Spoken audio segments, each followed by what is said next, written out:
بیوہ خواتین معاشرے میں نظر انداز ہونے والے طبقے میں شمار ہوتی ہیں۔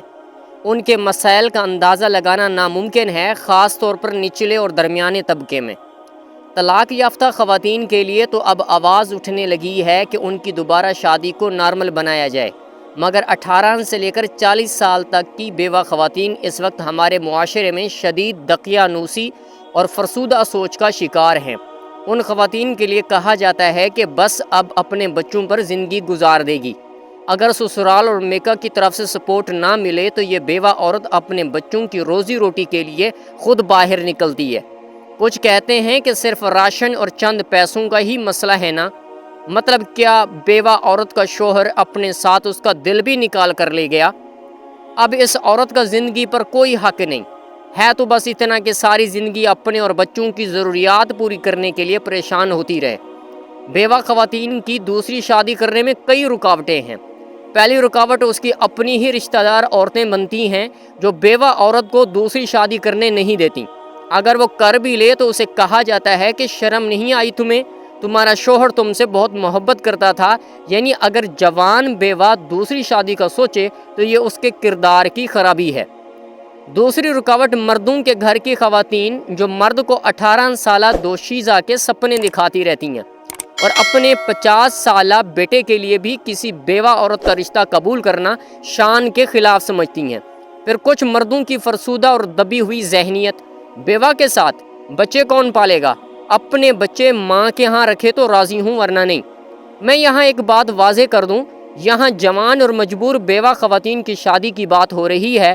اگر کوئی عورت دوبارہ شادی نہ کرنا چاہے تو وہ الگ بات ہے، لیکن میرے تجربے اور مشاہدے کے مطابق مڈل کلاس میں تقریباً 90% جوان بیوہ خواتین سائبان اور مضبوط سہارا حاصل کرنے کے لیے دوسری شادی کرنا چاہتی ہیں، مگر معاشرے کی اس ہندوانہ سوچ کی وجہ سے شادی نہیں کر پاتی۔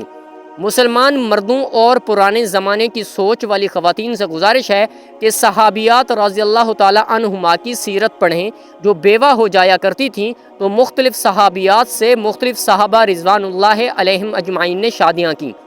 اس معاملے میں اسلام نے کلی طور پہ عورت کو دوسری شادی کرنے کا حق دیا ہے، پھر ہم کون ہوتے ہیں ان سے یہ حق چھیننے والے؟ بیوہ خواتین کو معاشرے کا مثبت حصہ بنائیے، انہیں گھٹ گھٹ کر جینے اور مدر ٹریسا بننے پر مجبور نہ کریں۔